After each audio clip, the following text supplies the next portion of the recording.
మచ్చలున్న చంద్రుడైనా పచ్చి విసపు నాగులైనా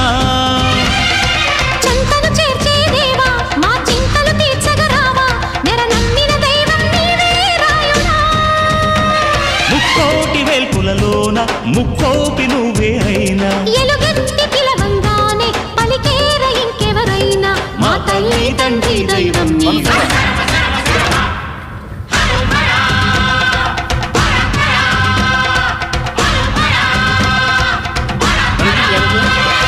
ఢమ ఢమ ఢమ ఢమ గుంట ఢమరుగం మోగే